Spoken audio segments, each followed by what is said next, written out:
Another night of Trosky Tuesday. We got a great meeting for you tonight, a great discussion about the three most difficult plays an infielder has to make. But before we go there, there's a couple things we want to take care of. Just mention some announcements. The first one is we want to thank our partner, Steve Springer with Quality at Bats. Many of you know Steve does an outstanding job on the mental side of hitting. We support him. He supports us. Why? Because he does a great job. Simple as that. We believe in what he's teaching. Alan Yeager with Yeager Sports is another partner of Trosky Baseball, Winning Baseball, Dirt Brothers Baseball, and exactly for the same reason, because he does a great job. Want to talk a little bit just real quickly about our virtual camp. Most of you know about it. Some of you don't. If you weren't with us last week or you didn't join camp, we've had a lot of questions as to what exactly is this virtual infield camp. Well, if you go to Nate's Twitter account, Trosky Baseball, or you go to mine, Coach Mongero, or Facebook, either one of our accounts, Winning Baseball, Trosky Baseball, you're going to see a trailer from Camp 1. I think a lot of people were taken back to how much attention to detail we put into making camp a quality experience. You can still register. So session 2 is tomorrow, which is Wednesday, Eastern time, 3 to 6. And you can go back and get the link from week 1. You don't even have to. You can. It was fantastic. Or you can even pick up right now with us tomorrow. And it doesn't matter what skill level you are. It can be a parent, coach, player. It's going to be the real deal. So we're really looking forward to that again tomorrow. So TroskyRanch.com is where you would go to register for that. So, Nate and I have had a lot of fun. We've talked today, actually, as we always do, about these plays that we're going to discuss. And this is our opinion. We've been around infield play for a long time. And, we talked about plays that are extremely difficult. That's what we want to start out with. The ones that are extremely difficult, that if you don't make the play, it's not going to be an error on you. So these are like do or die plays. And the first play that we're going to talk about of the ones that would not be errors, okay, and then we're going to transition, not to confuse you, into difficult plays that would be errors, okay? So we really got a stack of plays we want to cover. First one that would not be an error if you did not make it, that we feel is extremely difficult, is the full speed play on the run up the middle. So this is to your glove side, say for a shortstop or a third baseman, okay, or second baseman, where you have to spin and throw to first base. You're going to be off balance. Nate, will you talk for a minute why you feel like this is one of the most difficult plays for an infielder make? Sure. I'd like to welcome everybody too. Thank you for being on today. It's a pleasure to have some time with you guys. Thank you, Trent. Just to talk a little bit, just maybe backtrack just a little bit on why are we covering these plays, and the ultimate goal really for us as coaches is to help you guys reach your ceiling. And when you think of a travel ball coach or a high school coach, college coach, professional coach, everybody has a different mission in mind, and it's very important to understand that, because player development has to do with the mission of the coach. So if I'm a college coach, my mission really isn't to get you drafted. My mission is to win a championship. So it's very important to understand that each coach has a mission. A travel ball coach, he probably is not real concerned about your development. When you go to a high school, the high school coach, some coaches are very focused on helping you get to college. And that's a small number where they're really trying to develop you. I mean, typically coaches are mindful of where they're at and what they're trying to accomplish now. And the elite infielder, yes, he's mindful of the present. He is in the present, but he's also very mindful of the future, because player development is everything. And you have to be able to look far into the future and say, who do I want to become? Who do I have to beat out? Where am I going? How long is it going to take me to get there? What do I have to do to get there? So these are very important questions to ask. And understanding as you're developing, if you're 10 years old, you think of let's just say your 10U coach or your 12U coach, those guys are probably just trying to survive and have fun and win a tournament. So it's very important to think about your individual needs along with your team needs. Your team needs obviously are very important. It's important to keep the team greater than yourself. And if we're not playing as a team, we're not going to even enjoy the game.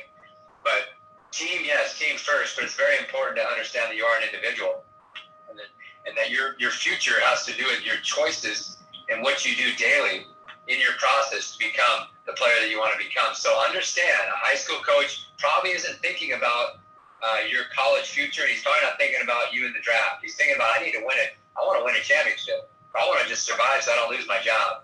So understand that. So when we're bringing up these plays, a lot of these plays, they're not worked on. And what we want to do is shed light to that, to become a complete player. So we call it CPD. It's complete player development. If you want to become a complete infielder, not just a player that can make a few plays well, but hey, ball to my right, ball to my left, backhand, slow roller, come and get it. No matter which way I'm challenged, I'm equally as good in any direction. Mini hand, forehand, neutral, backhand, it doesn't matter. So the idea behind tonight really is to get you guys thinking about difficult plays. I'm getting you to think about the plays that are challenge plays. And we're not just bringing this up just to have some fun and show some highlights and say, hey, look at that great play. And we look at the highlight reel and say, that was cool to watch. This isn't really about entertainment, to be honest with you. It's about education and it's about player development. That's what we're about. I mean, we have fun in the development part. So we're developing right now. We're excited. So just understand that we are serious about your development and we're serious about you reaching your ceiling. So play number one, I don't know if you want to say anything, Trent, or can I just keep going into the play? No, go ahead and roll right into the play. We're talking about glove side up the middle with the spin and throw. Okay, so basically, Trent and I were just talking about challenge plays, and we basically categorize them into two categories. And Trent already spoke about this. These first plays are difficult plays, and if you don't make them, it's a base hit. Any play, so Trent, when we were talking the last week, he was saying the ball up the middle, full speed, you got to spin and throw. Now, it doesn't have to be a shortstop. It can be a third baseman ranging in the 6 hole, and he's ranging out to his left, and he's got to turn off balance and make a throw. You see Arenado, you see a lot of these great infielders making this play relatively routine for them. So Trent was talking about on the play, spin, glove side spin, so that's like a backside turn, and then you make a throw basically almost without even seeing your target. I kind of categorize it, Trent, as a full speed on the run play, and we put categories within it. And this is what I'd like to talk about, and you can please piggyback on what I'm saying. Sure. My point is this: anytime that you have to run at full speed, you're going to be greatly challenged. And that's where your athleticism will be greatly challenged, because one, your flexibility will come into play. My ability to now go down while moving at full speed and stay balanced and be able to lower myself to the ball without losing momentum and speed, because if I'm tight, if I'm stiff, if I lack athleticism, I'm going to have to slow down a little bit. I'm going to lose a little bit of balance, and my repeatability is going to be slightly off. So the play that's full speed on the run, it could be a slow roller on the run. It could be a backhand on the run. It could be a ball in the middle like Trent's talking about, glove side. I'm going to my glove side, full speed. But what I'm talking about is you're at full speed. It's like an outfielder, full speed. When you think about player development, how often does an infielder ever take a ground ball or work at full speed? Extremely rare. So what happens is anything you're not familiar with, what happens is it's challenging for you, because familiarity breeds confidence. It also breeds success. So we need to become familiar with on-the-run plays, not just like finishing practice with 2 plays. So, Trent, for me, it's the ball to your right, backhand, on the run, ball to your left, on the run, ball you got to come and get it on the run. And it can also be a Texas leaguer over your head on the run. So it's basically a full speed play on the run, challenging your athleticism, challenging your hand-eye coordination, challenging your exchange, your ability to get rid of it extremely quick, challenging your ability to be accurate with some carry and some accuracy and some velocity when my body is completely out of balance. So I'm kind of categorizing it into several different plays. If you want to touch up specifically about the ball to the left to your left side. Well, really all three. I mean, everything you said is on the money. When you're on the run, the degree of difficulty goes up significantly. And how do you work on it? Okay. Most players don't work on it. They don't have coaches that can control a fungo with pace to the exact amount of speed to range you out to work on it. So to me, one of the best things that you can do that just came to my mind is you got to play balls live in BP. So, what you find is most guys in BP, they're taking, the their fungos from their coach in between swings of the batter. You've seen that scenario in many cases, and that's fine. Fungos are great from the coach, but playing balls live off the bat and not letting balls get by you. So, you know, when you're challenged on a ball up the middle, you're challenged on a ball in the 5-6 hole as a shortstop. Okay. You've got to learn to range out to those, to make those plays. Another thing I want to talk about, and this, what I'm going to talk about, Nate, is going to basically apply to all the other plays as well. Okay. When we think about defense, the first thing we think about is catching the ball, and rightfully so. You got to catch it. Okay. But we very rarely talk about the throw side. So if you're going to work on a play that requires tremendous athleticism as you're spinning, running at full speed, spinning, hitting a target, you know, across the infield, 100 feet away, 115 feet away, if you're a shortstop going up the middle, okay, how do you work on body control and field awareness and knowing where you're throwing versus all the momentum going away from your target? Well, to me, if you have a throw-in routine that literally challenges players other than just standing there and making a basic throw forward and catch, you know, just getting our arm loose. So we add in things like, you know, 360s where you're doing a full rotation before you throw, which simulates this play. 180s where you're basically making a half spin. Reverse 180s where you're turning against glove side. Okay. Some people might say, why would you work on that? You don't make that play in the game. Well, you do. If you have a rundown between first and second and there's a runner on third and he takes off home, you're going to go reverse 180. You're not going to spin glove side to make that throw. So what I'm saying is this. You got to be able to finish the play. The catch is element one, part A. The throw is part B. If you're working on a throwing routine every day where you challenge yourself to throw from different arm slots, different body control positions, on the move, spinning, okay, you're going to become more athletic over time, and it's going to help you execute those plays. So if you do get fungos, if you're fortunate enough to have somebody that can challenge you out and range you out, great. If not, you better be playing them live off the bat. You better work on your throwing routine and take a lot of pride in that throwing routine. So again, that's going to kind of be synonymous for everything we're talking about today when it comes to the throw part. So, you know, really that's all I got on that, Nate, other than this, and that is whether it's backhand on the run, up the middle on the run, the tendency for players is they get so worried about the throw that they don't make the catch. And that sounds so elementary, but I can tell you as a former player and a coach of 28 years dealing with infielders, how many of them mess up because they don't see the ball into the glove and finish part A. They're rushing to worry about the throw. So they're coming out of posture. They're lifting their head up early, kind of looking at the runner, maybe seeing where he's at, and then they don't make a good transition and just botch the entire play. So that's play number one, full speed on the run, where we use the spin throw as our primary example. The second play that if it's, you know, if we don't make it, it's still a hit. So this is extremely difficult. Is your backhand with a good or plus runner. So Nate, I'm going to let you talk a little bit about that play and why we think it is one of the most difficult plays to make. I'd like to go back to number one. Sure. Oh yeah, of course. Talking about, so right now, listeners, we're identifying certain plays. There's a lot of difficult plays. Please understand that. We're not saying these are the only three tough ones. Right. We're just identifying ones that stand out. So understand that. These are not the three absolute toughest plays in the game. And for some guys, this might be an easy play. Everybody's a little different. Yep. I think it's important to understand that, one, we're identifying the play. That's the what. We're identifying the play, and then we're going to give you the solution. Okay. The how to. Okay. How are you going to combat? How are you going to become a player that actually makes the difficult play routine? Because when you talk about greatness on the diamond, it really begins with your intent. It's all about my intent. If I just take ground balls and want to win a varsity job, that's fine. But my intent is that I'll give you a 70 on a scale from 1 to 100.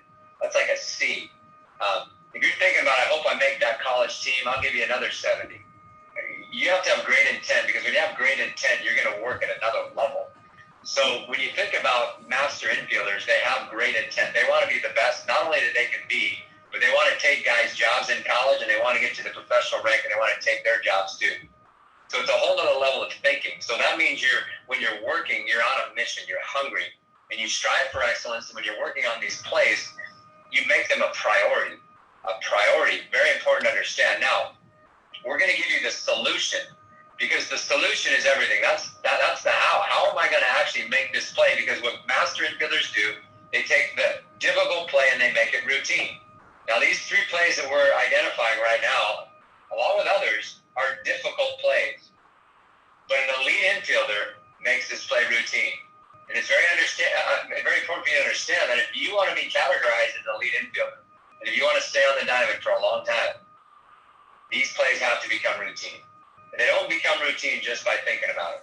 They become routine by practicing them. They become a part of your process. So here's the solution. Play number 1. Trent already gave you one now, and I want to encourage you guys to be great learners. So I'm going to encourage you to write notes on today. Number 1 was it's the full speed on the run play. It's glove side, it's backhand, it's forward. Any direction. We were specifically talking about the glove side up the middle, or just a ball to your left. Second base, shortstop, third base. So the solution, Trent said, live batting practice at game speed. The second solution was catch play routines, incorporate. And we're going to have some great catch routines we're going to be able to offer you here down the road. And Trent already has one online that he does with paper, and it's excellent. So, Trent, you can tell him maybe at the end of the show how to get a hold of that. But your throwing routine really is your foundation for making plays on the diamond.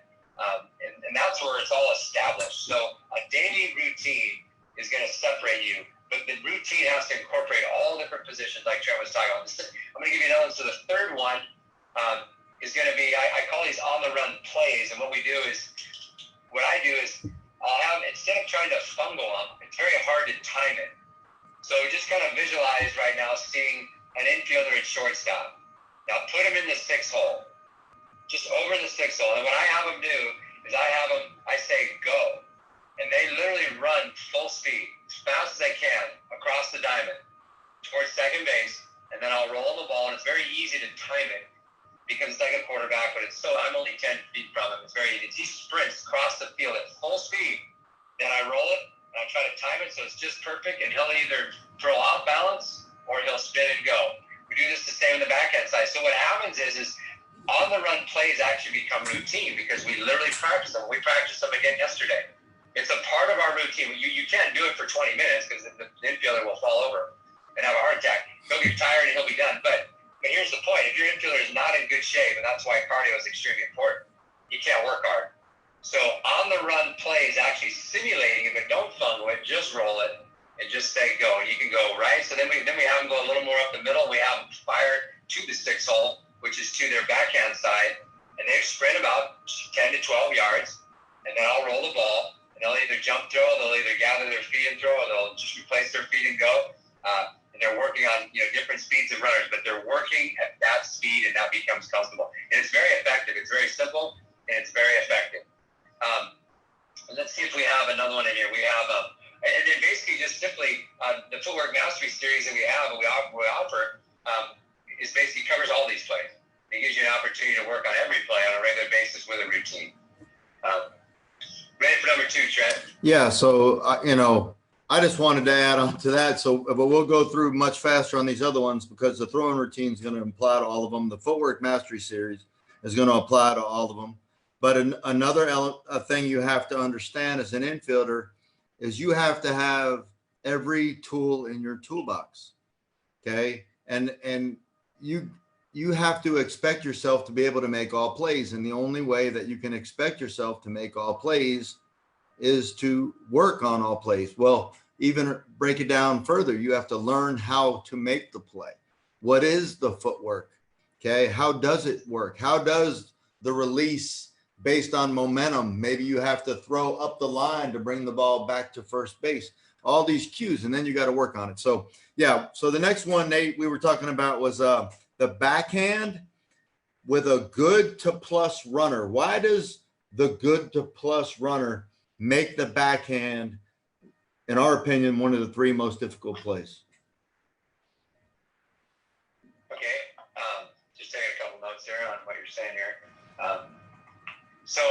We're talking about the speed of the runner, and you know, the lower the level you play, the less you're concerned about the speed of the runner, and you know, no one even really talks about it. The higher up you go, it becomes very important, but it's important at every level because it doesn't matter if I'm a 10U player, if the guy can run. It's going to have a great effect on your approach to the ball. Any ball to the right, so basically it's his backhand. This play is the backhand with a good to plus runner. Any backhand is a difficult play. And the reason is the ball is taking you away from first base. I mean, there's several reasons, but one of the reasons is it's lengthening your throw. So if I have to range to my right, what that means is I'm going to my glove, to my throwing arm side, which is more challenging. And now I also have less time to get the ball out of my glove and make a longer throw with more velocity. So the level of challenge goes up tremendously. I mean, like, there's no comparison.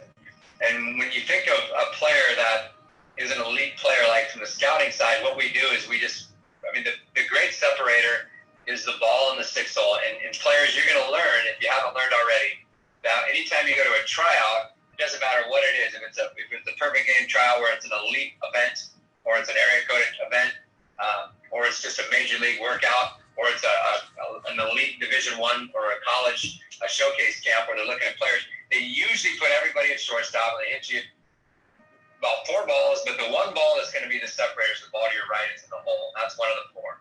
And that is the great separator. 1, do you have range? 2, do you have a backhand? 3, do you have arm strength? 4, do you have a quick exchange that will deliver a throw with carry, velocity, and accuracy?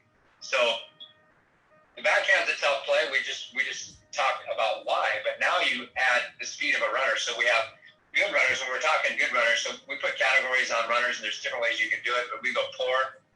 So we say P at the plate. So if it's a P runner, he's a poor runner. If it's an average runner, we don't say anything. We don't say anything because the majority of the runners, about 80% of the runners are average. You're going to get a small percent, maybe 10% that are poor, and about 10% are good runners. And a good runner is a good runner. I mean, he can run. Now, a double good runner, that's a double G. That's like a Trey Turner. That's like an Altuve. That's guys that are the best runners in the game. And that's a whole other level because now my approach to that ball is going to have to even change. I might even have to cut it off a little bit earlier and maybe just flip it over as quick as I can without even getting much on my throw. So understanding the speed of the runner is absolutely significant. So now we got a ball to my right, and we have a double G. A double G is like an Altuve, a Trey Turner, a D Gordon. Those guys are plus runners. Okay, so we call them a double G. And then we go to the G runner. The G runner is an above average. That's a good runner. And it's pretty rare that you have a double G runner on any team, but there's teams that have them. Most teams have 1 to 2 really good runners. We call them the G runner. And the average runner is about 80%. And then you have the P runner, which is about 10%. It could be a first baseman maybe, or a catcher, or whoever. But, body types, you can kind of see just by looking and just by watching the game and being alert. But point is that ball to my right is a difficult play, but now I add that factor, speed of runner, wow. And what we have here is we have different throws that are required. So if I have a good double good runner, which we'll call a plus runner, I might have to jump throw. I might go to my backhand and not have time to set my feet or gather. Gather means setting the feet is pretty much catch off left, throw off right. It's just a super quick exchange. A gather is you catch it on the backhand. You might take 1 or 2 extra steps to slow down, gather, and then you replace your feet and go. So you don't have time to gather. You don't have time to do a quick replace. You might just go straight into a jump. So I have a good runner, ball to my right. Now I'm going jump throw backhand, or I might go a no step backhand throw, where I load off my right leg and I don't even step at all. I just load and throw. There's no shuffle. There's no crossover. There's no nothing. And then I have also the backhand where I might have to throw it on the run, where I jump on the run or a no-step throw. So you have 3 different variations of that backhand play now, according to the speed of the runner and the depth of the ball, the diamond, and where it's hit. So that is the separator. And I would say one of the main reasons is because of arm strength. And that's why the best player on the field plays shortstop, because that's the longest throw on the diamond. He can make that throw with consistency, really without even looking. And his exchange happens in milliseconds. doesn't even look, and it's on the dime, and he has to repeat that. You think of like a guy like Omar Mastel, fielding percentage is 996 for over 20 years in the big leagues. I mean, come on. He makes 100 plays, and he makes almost 100 of them. It's crazy. It's like, how is that possible? And he's pulling off great plays and making them routine. So his ability to throw without looking, to repeat those throws, jump throws, no step throws, backhand throws on the run, is an unbelievable skill. But also, I can bet you that he was working on these plays and just having a lot of fun as a kid, challenging himself. So yeah, difficult play, backhand, above average runners, great challenge. I don't know if we want to talk about the solution, or if you want to talk a little about that play. Well, yeah, I got a couple of things that can help with the solution, and you can add on to what I might forget. Like, one of the teaching cues I use all the time is be quick, but don't be in a hurry. And, you know, when you train to be quick and you train at or above game speed, then you don't panic when you get a plus runner. Okay. You don't panic. What do most coaches say when there's a guy that can run? You got to get rid of it. This guy can run. Well, if you don't train as an infielder to handle that mentally, you've just sped up. Okay. Like, I got to field faster. I got to throw faster. That's getting in a hurry. When we get in a hurry, we make mistakes. So it goes back to training, even on the most difficult plays. I think that you can put in stopwatches, that do excellent speed, so we're going to do a 3-9 setting. Okay. You got to make this play from the time it hits the bat, time you field it, time you throw it across, it gets to the first baseman. We stop the watch. It's got to be 3-9 or under, or he's safe. Okay. And if you train regularly like that, as well as everything else that we always talk about, you're used to making exchanges because you do the 2-ball drill on the wall, for example. Now all the pieces come together and you make the play. But Nate, I'm going to share one thing here, and I'm going to do my best to try to explain this without confusing people. Okay. It's something that I learned that I think is really important, and it really only applies to a shortstop. So, when you are ranging, okay, for those of you that can see me, like, hopefully you can see my arms. Okay. So the hardest play for most infielders is the backhand play. We just discussed it with a plus runner. Okay. The easiest play for most shortstops is glove side plays, not the one where you're running full speed and spinning, but normal ground balls to your glove side, because you have a little momentum going in that direction to make the throw. So what you have to learn as a shortstop as you move up is where your range, your maximum range actually is. Like, where can I get to a ball in the 5-6 holes at shortstop with my arm and still have a chance to throw a plus runner out? And this is what I learned. This is like the most high level stuff right here. So I'm almost a little weary giving it, but you'll get to see at least the details of what goes on to being an elite infielder. So when I normally set up to home plate, okay, my range to my throwing side, my backhand side takes me deep. So if I'm squared up to home plate, side to side, my backhand side is deep in the outfield. If I'm to catch that ball out there, I might be 4 steps onto the grass if I have to range about 5, 8 yards, 10 yards to catch a ground ball. Okay, that's going to be almost impossible to make that throw by the time I catch with a plus runner. Up the middle, if I'm set up to home plate, my glove side goes right about to second base, the actual bag on the ground. Okay, so that's kind of my normal. Of course, I can take deeper angles to both sides, but that's my straight to my sides. So if you have a plus runner, what you might can do is you actually set yourself up to the midpoint between the mound and home plate. And I've even heard some elite major league guys will actually square themselves up to the pitcher. So when you square yourself up to the pitcher as opposed to the plate, if you think about it now, as I've gone towards the pitcher, look at my arm over here. Okay, my angle gets shorter on this side, and it widens up the middle, which is a play I'm much more comfortable with. Okay, so now if I get to this ball to my backhand side, I'm likely going to be in a place that I still have a shot to get that plus runner based on my arm. I got to know where that angle is. And I've also increased my ability to open up to the glove side, which is a much, easier play, but I can get deeper.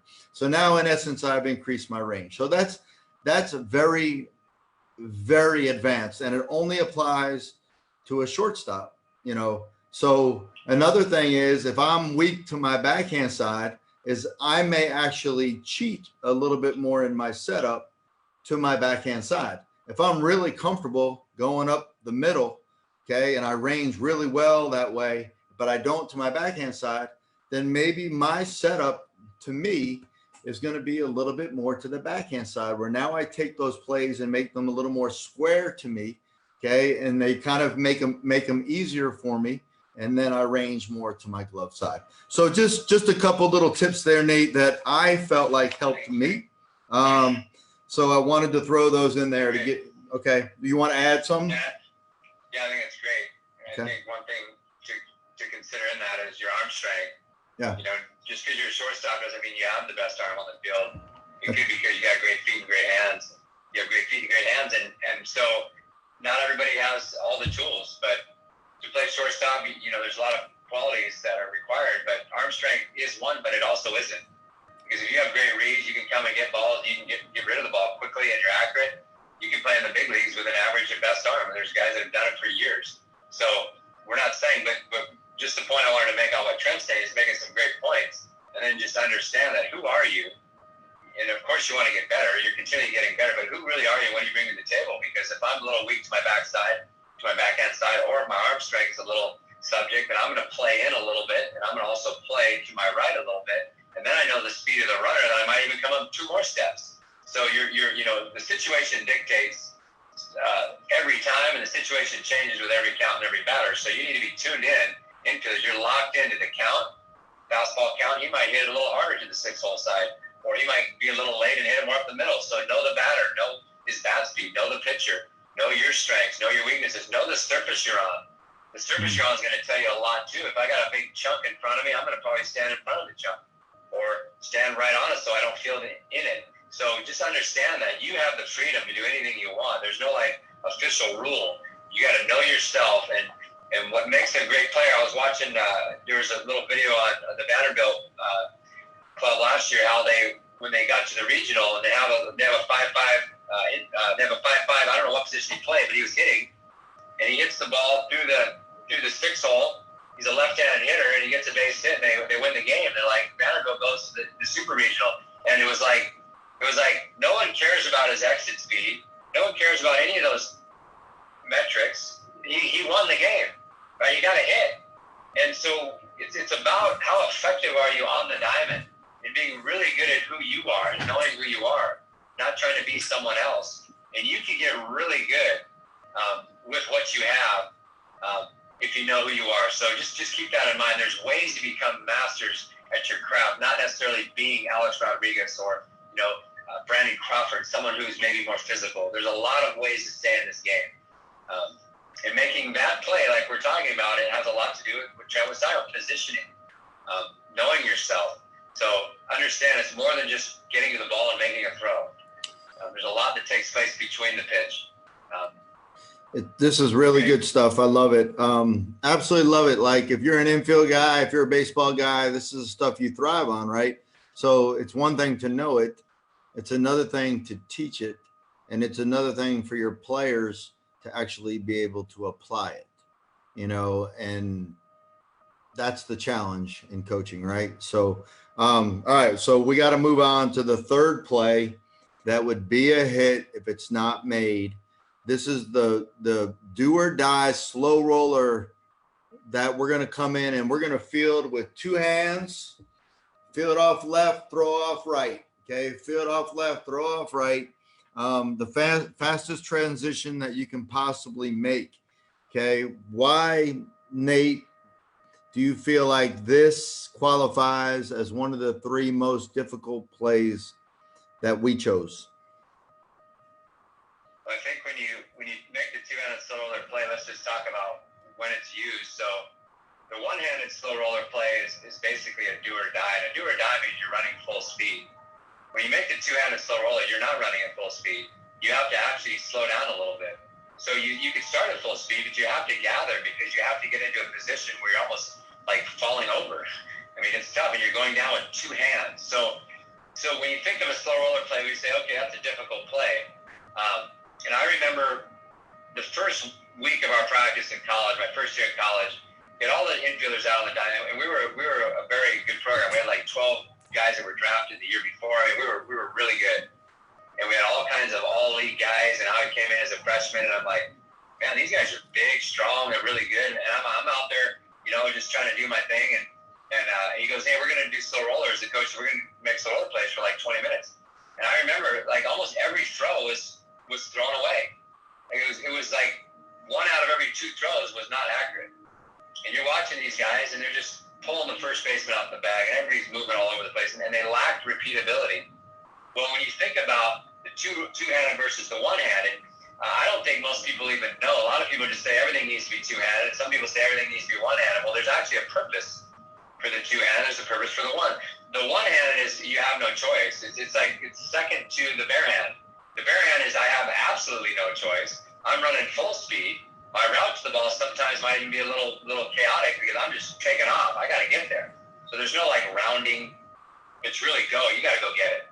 And you might be cockeyed and you just throw it. You might even fall over. But you have to get to that ball because that's the only choice you have. So we go from barehand to the one-hander, which to me actually the two-hander is the most athletic one because of the reason we're going to talk about. So if I'm watching an infielder and he can make a barehanded play, I'm saying great.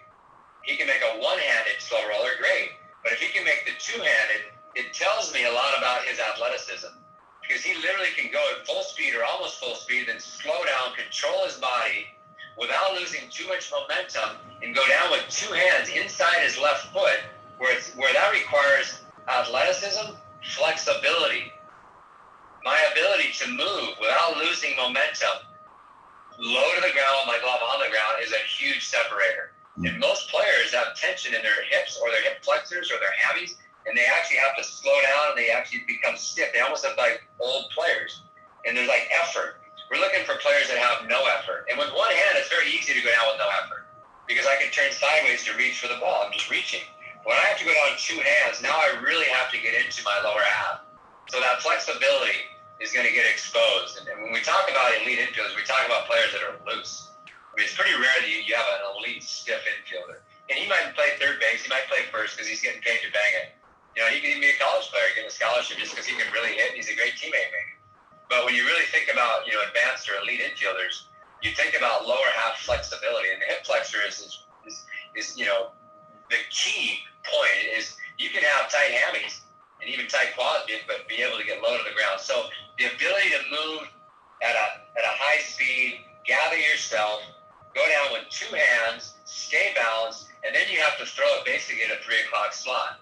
So now you're you know, the one-hander, you can throw any slot you want. You literally can go right back over the top, boom, right? The barehand, typically more in the 3 o'clock because I don't have time, but that two-hander is just boom. So you talked about the exchange is challenged, but also my arm slot's challenged, and I have to have the ability to throw it at 3 o'clock, 4 o'clock, 3 o'clock, you know, 2 o'clock, pretty much in the 3 o'clock slot, you know, depending how far my throw is and whatnot. So challenging my arm slot, challenging my accuracy, and challenging my athleticism and my flexibility. I think that's a great separator. And a lot of infielders, though, are mistaken, and they use the two-handed for every slow roller. I see it all the time. And part of it is because their coaches tell them. And they think it's safer. It's not really safer. If you have a good one hand, you work on it. It's probably a little easier with your one hand because you have freedom to move that hand. Agree. You don't get handcuffed. Yeah, those are things. No, I agree. I didn't mean to cut you off. I agree. I think the two-handed slow roller is extremely difficult for everything you just said, you know, and you have to field off left and simultaneously. So your very next foot that hits the ground, which is your right foot. So you're fielding inside your left. And then, you know, you got to make your transition, be in a position to throw by the time that right foot comes down for the ball to be gone. There's no room for mistake. And then so often your momentum is going so hard away from your target and your arm slot is going to cause the ball to bend a little bit back to its target. So you're literally throwing up the line slightly. If you throw it right where the first baseman is and you're coming full speed in, and this applies to one-handed plays as well, when your momentum's not going towards first, the ball is going to be brought, it's going to ride with you because your momentum is moving forward. So that within itself, and I think it's a big mistake, in my opinion, to teach an infielder to only use two hands, because it should be in your toolbox. You should be able to do the two-handed slow roller, but to me, it's the most difficult play to make consistently. I used it probably more than I should have, because that was what I was taught. Okay. Now, knowing more and growing up and being around, I would use the one-handed a lot more, because you can really you don't have to chop your steps ever and kind of get yourself in a position, because you don't want to give up time. It's a do or die play for the two-hander. Okay. But one-handed, you can pretty much just go get it. You can take maybe an extra step or two to throw a lot of times, which helps your exchange, helps your grip, and it's going to increase your consistency. So, we're talking about the most difficult plays to make, and that's why the two-handed slow roller fell into that category. So, Nate, we still have a lot of things to cover. I like to talk about this just real quick. Yeah. The two-handed slow roller thing is important. Yep. I mean, there's different ways to look at infield play. So if you can look at it this way, just for at least now, just to get an idea of what we're talking about. There's a do or die slow roller. That means you have to go full speed. You don't have a choice. You don't have time to gather. So in my opinion, we can categorize it any way we want. But the two-handed slow roller, I do not categorize it as a do or die play. Okay. It's a play that's between a do or die and a routine play. Okay. Where you have time to go in there. It's kind of more of a style play, really. Right. Because like Trent was saying, the one-handed is way easier. Yeah. Because you can get lower with less effort. You don't have to slow down. Right. You can just go right through it, and you have freedom of one hand to go forward or back or to the side. You have all this freedom. Because when you have your throwing hand next to your glove hand, it starts to kind of like handcuff it. Because they kind of stay together. Right. So the freedom of one hand, your hands will be quicker to react to any type of pop, especially if it takes like an in-between, long in-between, we got to go back with it. Two hands, you're going to get stuck. And you also have that left leg in front of you, so now you're really stuck. Right. But if my glove leg is back and I can go back with the ball or reach, now I have the freedom. So the one-handed slow roller play, master that. Yes. The two-handed slow roller is more of a ball to your left, because it's just a little flip throw. Now, you can make it a ball right at you, too, but let me just say something. You're making it hard on yourself. Yes. Because if you go one-handed, you have better freedom to field, and you're going to be more consistent with one hand, and you also can take an extra step because you're running faster. So you literally can take an extra step or an extra half a step because you're running at full speed. And you go down one hand, and now I can throw it in any slot, anywhere I want. And I also can even get a little cut in my follow. The two-hander, you start to fade away because it angles your body slightly the opposite direction to get that hand inside your left foot. Just like a barehand, hand inside your left foot, right there. You have to angle a little bit. So really, players, master the one hand. Once that's mastered, then go to the two hand, then master the barehand. And we actually work on the barehand regularly. Like even balls, because when you think of playing deep and you got a big hitter and you're playing deep even at third, and the guy he has a swinging bunt, you got to run in there. And if you were playing in, it would have been a really easy play. But you got to actually feel the barehand that's hit decent, because you're playing back on the grass. So practice slow rollers at different positioning. You know that barehand's not just a ball that's about to stop. It's actually a ball that could be a chopper where you're running in, you're out of control, but you just catch it, you just throw it because it's the only choice you got. So work on different types of backhand slow rollers, but start with the one hand, then go to the two hands, then go to the barehand. A couple of things really important just as a positioning when you field your slow rollers. Just Trent showed the first one, two hands is inside your left foot with your left foot in front of your right. So it's very simple. Left's in front of my right, I'm running, hands are inside my left foot. The one hand of my glove leg is actually back. It's back, and I'm reaching with my glove hand. I can reach or I can give, depends on the ball. If my two hand goes back to the one hand, bare hand, is like the two-handed slow roller with my glove leg out in front. It's the same positioning pretty much as the two-hander, but I'm fielding with my right hand instead of both hands. So the only main difference is the one hand with your glove leg is actually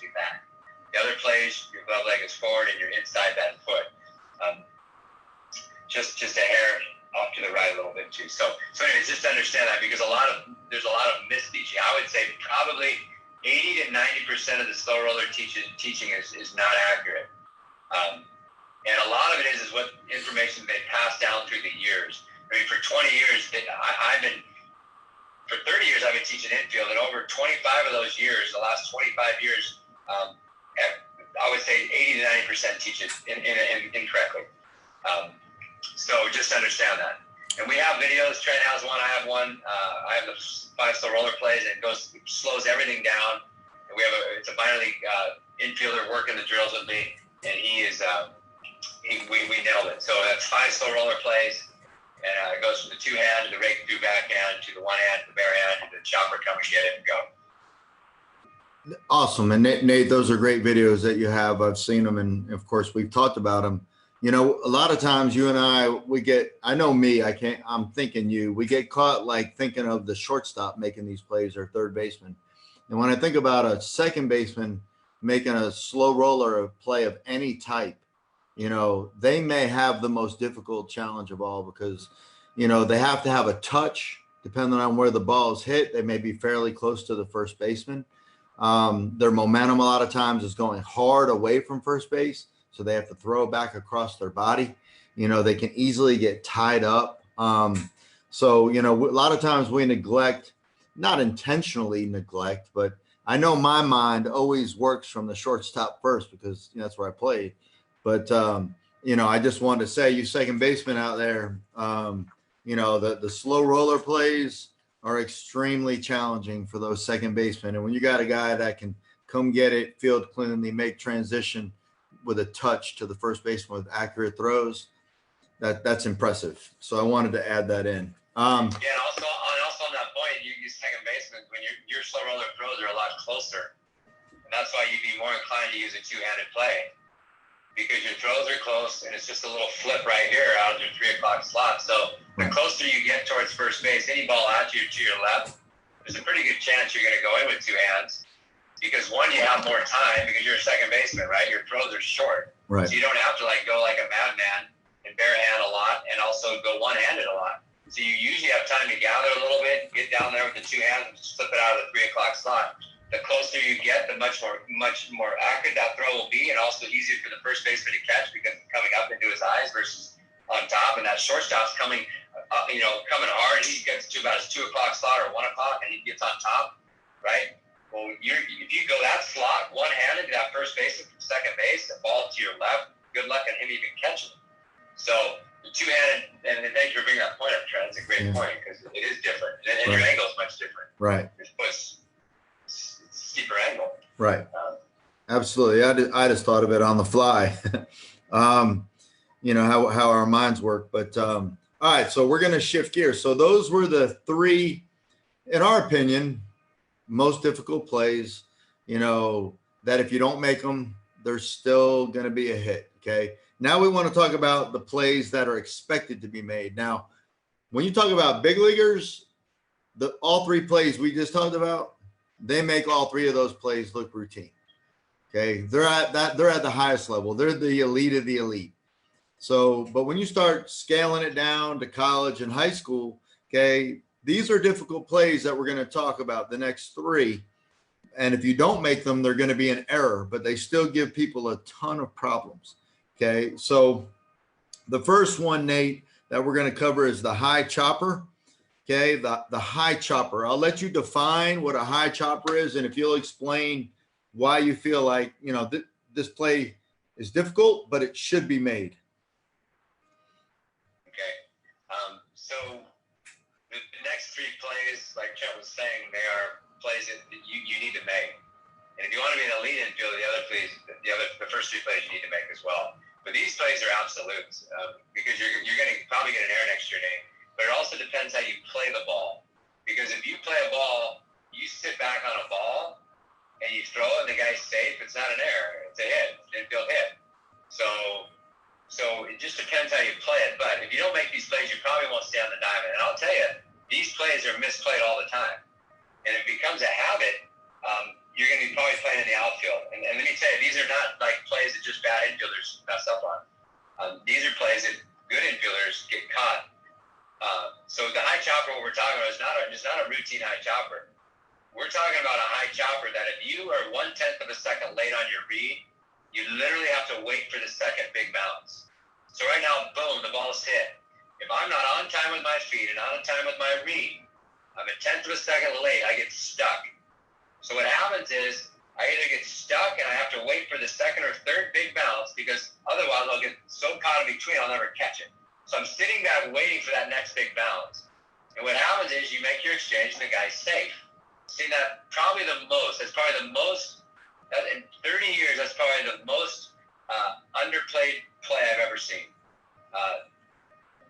More guys botch that play than any play that I've seen over 30 years. And it doesn't happen a lot. That's why it's so difficult. It sneaks in on you. It's like, boom. And if you're 1/10 of a second late, not expecting and anticipating, you know what happens? You get stuck. You get caught in between. Now, if you get caught in between but still decide to go forward, you know what happens a lot of times? You get eaten up. It's like, boom, it eats you up. Okay, so caught in between sitting back or caught in between going forward. That's why the master infielder has their focus is a whole other level. That has to be your greatest. That's what you have to pride yourself on more than anything, is my focus, anticipation, expecting. We say expect, over and over. That's 140 pitches. Expect. You say it over and over. I want the ball. Expect. You know what happens when you're expecting? You don't get caught in between, and that 1/10 of a second is on your side. You make that play. Now, by the way, from the person in the stand, they say that's an easy play, and that guy really blew it. But it's not an easy play because it's challenging your judgment and your timing. And it's very difficult to commit on that play, because if you're 1/10 of a second late, you don't want to commit, because now you're going, whoa, I might get caught in between. So you decide to sit back, and if it's a below average runner, you get him. Now you're reinforced for being lazy. You're like, oh, I made the play, so now you continue to be lazy. Well, what happens when the good runner does that now? He's safe. That guy ends up reading ball in the dirt, and he ends up scoring on a base hit, and the game's over, just because you took 1/10 of a second off. So that's what we're talking about on that play. You know, how many of you have played with a super ball in your life, or a lacrosse ball, a rubber ball, that when you throw it, the second bounce just takes off. It like accelerates. Well, that's typically what happens on these types of balls. Balls that are pounded straight down into the clay and that are coming up and they're coming down, and you get caught in between on those things. They will eat you alive. Okay, they'll eat you alive. So a lot of infielders, they get tentative, and they know that it's difficult. So that slight hesitation makes them sit back, and now they realize they're going to have to rush. They mess up the exchange, or they throw the ball away. Whenever you try to rush a throw, typically it's going to be high, arm side, and you're pulling the first baseman off the back, throwing it in the dugout. The guy's on second base, whatever. Okay. So you got to practice it, and if you got a good fungo hitter, here's the thing. Okay. Before we forget to mention it, because Nate and I, if you've been following us, how we feel about the wall, and you can pretty much create every scenario we've discussed so far with a wall. Okay. And you can even use a lacrosse ball if you want, just to over exaggerate that effect. If you're on a racquetball court, for instance, and you're using, a lacrosse ball, and you use a real baseball glove, you can create a lot of spins, to simulate that pickup of speed. But it's a very, very difficult play. And as Nate mentioned, people think it should be made, and it should be made, but it's not easy. It's really not easy, especially with plus runners. So, you ready to move on? Because we're almost at an hour. I'll just say the solution real quick. So okay. What we do is when we're doing close range ground balls, or even if I'm at home plate and hitting ground balls, what I'll do is let's just say I hit a ground ball. It's a routine ground ball. Let's just say so let's say he gets 10 ground balls, and let's say 7 are routine, 2 are some pretty good movement. It requires him to range a little right and left, and then what I'll do between one of those 10, I'll literally just throw it. I'll throw like a high chopper, and right out of hand, he has to. If he is 1/10 of a second late on that read, he literally will not get the big bounces. I'm going to throw right to the edge of that green grass where it meets the dirt. And right there, if he's not on time to get it in the air, he's going to have to let it bounce either try to get the short hop, but in the game, like Trent said, it's top spin. It's super ball, mania, and it's going to be really hard to get because in between hops coming. So if you can get the short hop, great, but that's going to be a challenge. So what I do is I just simulate it and try to catch them off guard. And we do it in between ground balls. I just flip it, boom, they got to go. So what happens is we're conditioning them. So when they see it in a game, we're conditioning the response. We're not talking about it. We're actually practicing it. And there's several other things we do too. That's a simple one, and it's a great one. I got another one for you. So the surface field elements that we talk about, field surface elements, surface field elements, whatever order you want to put them in, the field, okay? So if it's your home field, you got to know like what in front of home plate is like. I mean, literally there's some high school fields that I've seen that if somebody pounds the ball on the clay in fair territory in front of the plate before the grass cut, that it's going to like go so high, it'll go over the infielders' heads. Okay. Especially the third baseman, like it'll pound, and that's how hard it is. It's like cement. There's other fields. Maybe it's rained. Maybe it's, you have a softer field where the ball that's hit down into the dirt right there, it doesn't go nearly as high. Okay. But you know, typically balls that are hit right down in front of that cut of the grass, typically you're going to have to come get those. Okay. Typically, but you need to know what your field is like. And, you know, if you're that headsy of a guy that can check a field out when you get there, like Nate teaches and I teach, then you pay attention. And when you're an infielder, you want to know things like that. How slow is the grass? How hard is the clay in front of the plate? What's the makeup of the clay that I'm fielding on? That's why infield outfield is so valuable when you take infield outfield. But you go to these tournaments and showcase, you don't get infield outfield. You know, of course, if you're playing on a turf field, now that's a lot easier, right? So just a couple things that I thought of while you were adding in that additional point. I think we're going to be able to get through these next two pretty quick because, you know, we're going back to the backhand, and we really talked a lot about backhands in different scenarios. So I'm going to go ahead and let you add into this, Nate. You know, I'm gonna go 1 minute per one. Okay, you got it. So really, from the backhand side, there's not one backhand. I mean, I remember when I was playing and then I was coaching after. I mean, I really thought there was like one backhand. You either you cross over, and guys were teaching like open stance and guys were teaching close stance. I'm like, well, which one is it, right? Right. And this is when I'm 20 years old, but no one's teaching me anything. Right. I'm like, is it closed? Is it open? One guy's saying open, the other guy's saying closed. And it's kind of like, you know, receive and pick. You know, am I going to go get the ball or receive it? It's like, it's always one or the other. Well, it's like when you start studying the game, you go, dude, there's like 20 variations. Right. That's right. Just like have good hands and play the game. And so it's like, so from the backhand side, so we're going to have a backhand video that comes out in about 6 months, and it's basically 20 different backhands, like 20 backhands. But they all require, so the same backhand with 4 different runners requires a different setup or a different throwing pattern how I'm going to throw. Because if I have a plus runner or a good runner or an average runner or a below average runner, my approach to the ball can be completely different. So I could jump throw, we talked about earlier, I can throw that backhand on the run, I could go no step backhand. Well, that's 3 different variations on every backhand, according to the speed of the runner. Do I jump? Do I set my feet? Do I replace my feet? Do I backhand and shuffle and go? Do I go backhand no step go? Do I go backhand throw it on the run? It's like you have all these choices. So this is what I want to conclude with, because we are out of time, and I have my group in the field waiting for me to do some info work right now. So here's what I want to conclude with. Derek Jeter, Nolan Arenado and Alex Rodriguez were in that video. You can see it on YouTube. It has hundreds of thousands of views. Alex Rodriguez basically says, Nolan, I made one play well. But by the way, Alex Rodriguez is one of the greatest players of all time. He's a great player. He's a legend of what he was able to do. From a young player, he was talented. The guy's a talent. Okay, he's a talent. Unbelievable talent. Well, Nolan Arenado, I coached Nolan, and he's not half as talented as A-Rod. A-Rod is more talented. Nolan has greater determination, and he has greater self-discipline, and he has a greater awareness and a creative mind. He's a different human being. But A-Rod's a better talent. Well, why is Nolan a better third baseman? It's because he works on every single play continuously. It's in his routine. So this backhand video, literally, we work on 20 backhands, literally.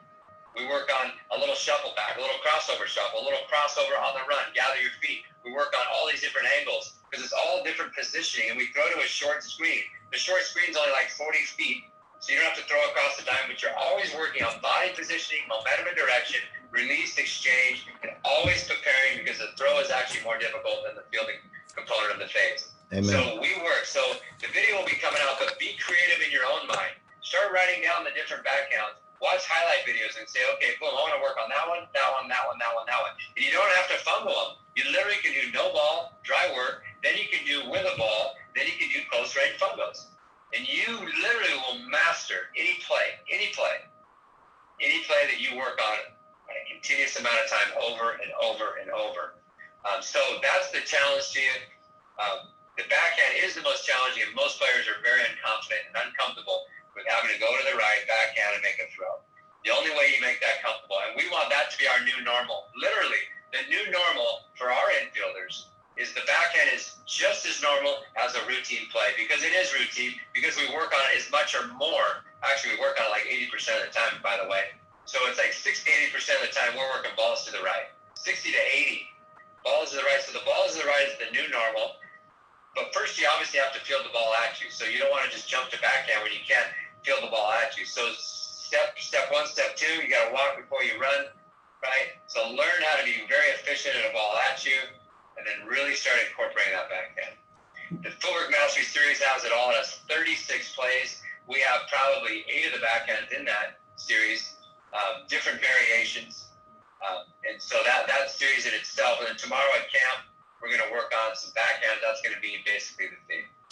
Just took the words out of my mouth. Was tomorrow, at camp, the emphasis, we're not going to be able to hit every single backhand scenario, but the emphasis is backhand. So a lot of the drills will be backhand. We'll put a focus on the backhand. So we're certainly hoping to see you there. What I want to add in are a couple thoughts when it comes to backhand. You have to get used to making the throws. Okay. Part A of the play, the catch. Part B, the throw. You got to get used to making throws. Okay. You have to practice the throws. What about a backhand play feed? You're a shortstop or a third baseman, second baseman. You make your backhand play. Now you got to feed to the bag at second to start a double play.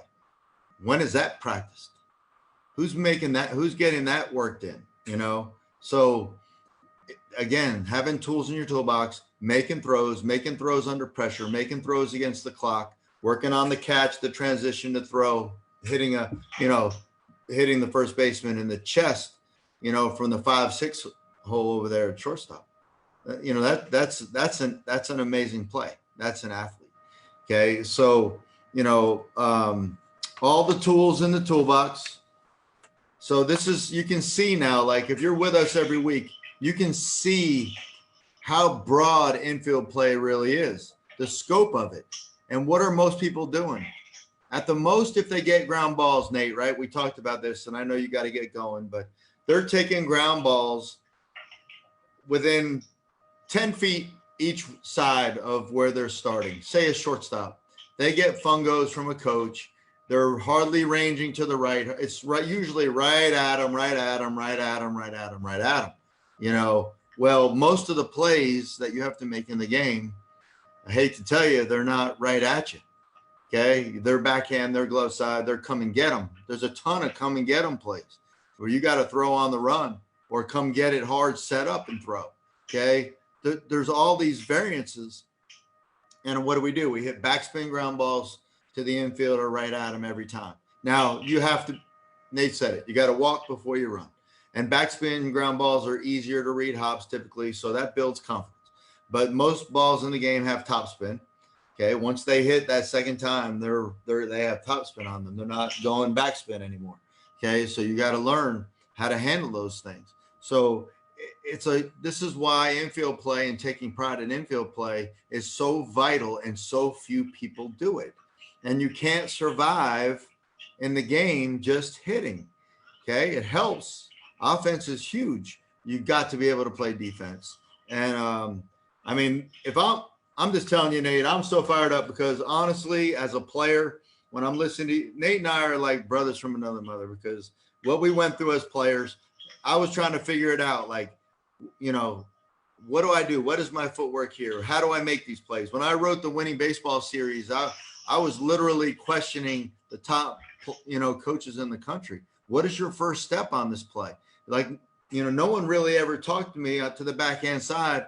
I learned very late in my career how to declare a backhand. We talked about it last week. When you're fighting to get in front, you're better off declaring a backhand and then coming and cutting down the distance and getting momentum into my throw. When I finally learned how to do that, it was amazing how much easier, because a lot of your backhands, I would take a deep angle off the bat and realize that this ball is not hit as hard as I thought or whatever. The grass has slowed it down. I just come get it, cut it down with momentum and throw. And I made that play so much more consistently. So Nate hit the nail on the head. There's just so many little variables, and his footwork mastery series, I'm not saying this because he's my buddy. If you're an infield guy and you don't have that, I don't know. I'd ask you why. You can't, I would be all over it in a heartbeat. So we have camp tomorrow, 3 to 6. I hope you'll go look at the trailer and really see how much we're getting done and how professional we're being with this. And then we have the hour Q&A afterwards. So I know you got to go, Nate. We're about an hour and 10 minutes. We're good at talking, so we go over. But we appreciate you guys showing up. Drop questions down underneath on the Facebook Live. You can go back and watch it later. You don't have to watch it live. You can type in questions later. I always try to go through to the best of my ability and answer those questions. And I know Nate peeks at them too. So we appreciate you guys hanging in with us. Nate, you're awesome. Great information. And look forward to camp tomorrow. I'll see you ready to go tomorrow.